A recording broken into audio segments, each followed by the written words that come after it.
Started off with hack deadlifts. This is one of the major exercises in my rotation right now. And this is bulk training, so I'm doing these for fairly high reps, 15 in this case.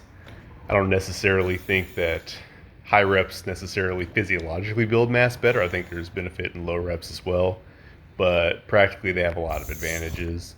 You're not likely to fail outright. If you say you're shooting for 20, you get 17, 15, you get 12. That's not nearly as bad for your momentum as trying a 1 rep max and failing altogether.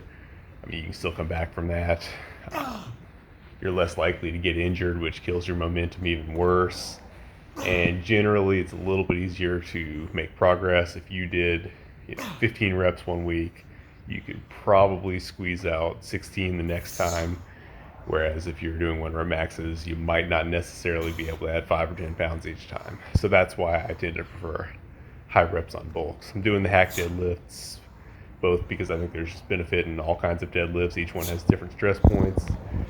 It's going to have different muscles that get emphasized, so you're going to be better all around if you do all of them. And B, because I just want to get better at Arthur lifts, and I think they'll help with that. This is training with the old time lifts, not just using them to show off or for novelty, but really, focusing on them and training hard with them. So usually when I do big, heavy exercise with fairly low range of motion, I try to balance it out in that workout with some kind of larger range of motion exercise with the mobility component, in this case pistol squats. And these are still struggly, ugly, balance is bad, but they're getting better, and I'm getting to the point where I'm really feeling it working muscles that have not typically gotten a lot of work in my workouts because I just haven't used them that much. Again, it's very unstable, very ugly. The left side was even worse. I had to use multiple sets to get my reps in, but yeah, you can see the instability here, terrible. But this is, still a lot of improvement compared to last year, so, I'm happy with it and I can feel it working. But yeah, a little bit of a struggle. So after that, I kind of wanted to do hip thrusts, but that's really hard to set up, without a box. I could find something, but I decided to do kneeling squats instead. I've done those previously, similar things. I really like them.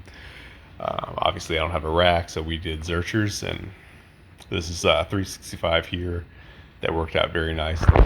Same great glute, quad feel that you get from the regular kneeling squats, except some additional back work. So all in all, it was a very good exercise. I recommend it, and honestly, even if you do have a rack, I remember from trying it, kneeling squats with a back load are actually pretty complicated or a little bit inconvenient to set up in a rack anyway. So honestly, this may be just flat out the most convenient way to do kneeling squats if you're comfortable with the Zercher position. I think I'm going to keep this in my rotation. It's a pretty good assistance lift. Hits some things that don't normally get hit quite as much. Nice little addition. So you'll probably see these a lot more. Finally, to continue the theme of balancing out brute strength with a little bit of mobility, we did some sumo stance, or I guess it's horse stance, Zerchers. This may not look very wide, but I have terrible hip mobility. I'm trying to work on it, hence the lightweight. And like I say, believe it or not, I'm working here. This is stretching me out. So overall, good workout.